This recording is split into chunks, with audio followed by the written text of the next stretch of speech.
Assalamualaikum warahmatullahi wabarakatuh. Salam guru penggerak, tergerak, bergerak, menggerakkan. Video ini berisi tentang koneksi antar materi modul 1.4 Budaya Positif. Saya Dewi Rati Perwasih dari SMP Negeri 8 Kain Hilir, CGP Angkatan 10 Kabupaten Sintang. Kesimpulan peran yaitu sebagai seorang guru, saya harus memiliki kemampuan dalam mewujudkan budaya positif di sekolah. Untuk mewujudkan budaya positif di sekolah, maka saya harus memahami konsep inti budaya positif. 1. Disiplin positif. 2. Nilai-nilai kebajikan. 3. Motivasi perilaku manusia. 4. Keyakinan kelas. 5. Kebutuhan dasar manusia. 6. Posisi kontrol guru. Dan yang terakhir, segitiga restitusi. Disiplin positif adalah cara menerapkan sikap disiplin yang bertujuan untuk menumbuhkan kesadaran serta memperdayakan anak mandiri melakukan sesuatu tanpa iming-iming hukuman, sogokan, ancaman maupun hadiah.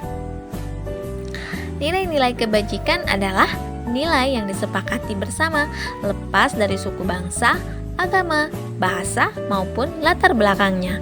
Nilai-nilai ini merupakan payung besar dari sikap dan perilaku kita, atau nilai-nilai ini merupakan fondasi kita berperilaku.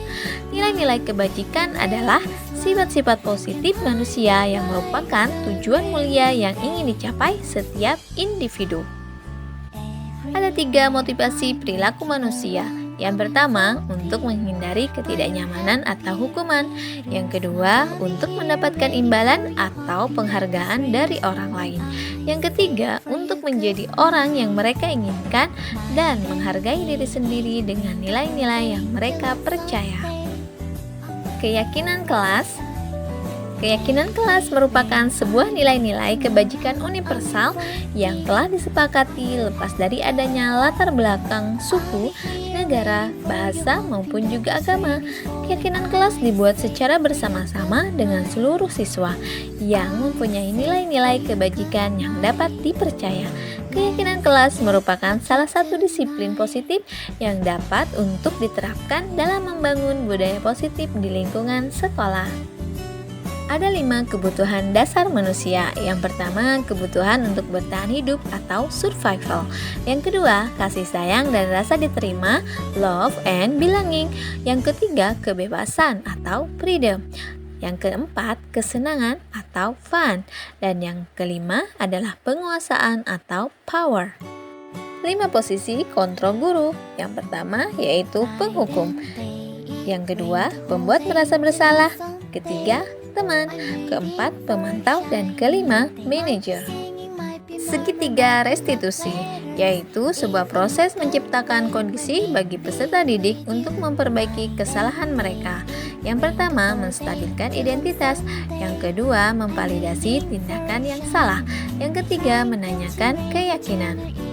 Keterkaitan antar materi budaya positif dengan filosofi Ki Hajar Dewantara, nilai dan peran guru penggerak, juga visi guru penggerak. Dengan menjalankan budaya positif di sekolah, maka akan terwujudnya pendidikan yang sesuai dengan filosofi Ki Hajar Dewantara, yaitu berpihak pada murid, memerdekakan murid, dan mendidik murid sesuai dengan kodratnya.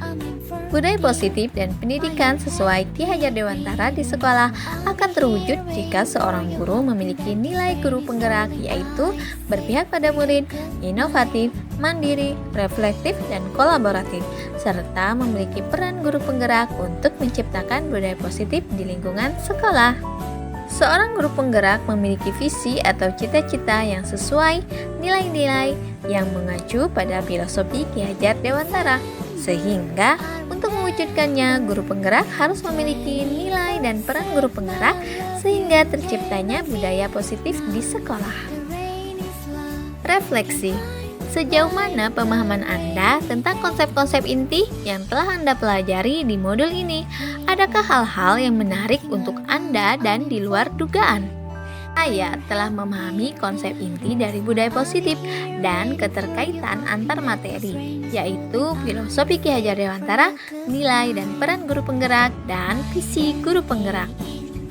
Hal menarik bagi saya adalah berubahnya cara berpikir saya dalam mewujudkan budaya positif di kelas maupun di sekolah. Setelah mempelajari modul ini adalah mengurangi pemberian hukuman terhadap murid agar tertanamnya nilai-nilai kebajikan pada diri murid sehingga menjadi kebiasaan yang positif. Selain itu, saya juga bertekad untuk menerapkan restitusi. Perubahan apa yang terjadi pada cara berpikir Anda dalam menciptakan budaya positif di kelas maupun di sekolah Anda setelah mempelajari modul ini? Saya mulai menerapkan segitiga restitusi dan memposisikan diri sebagai manajer. Saya menyadari bahwa selama ini saya pernah memposisikan sebagai penghukum, pembuat merasa bersalah, teman, dan pemantau. Ketika saya mencoba posisi manajer, ternyata dampak baik itu bukan hanya untuk murid, melainkan saya sebagai seorang guru, yaitu emosi saya menjadi lebih stabil.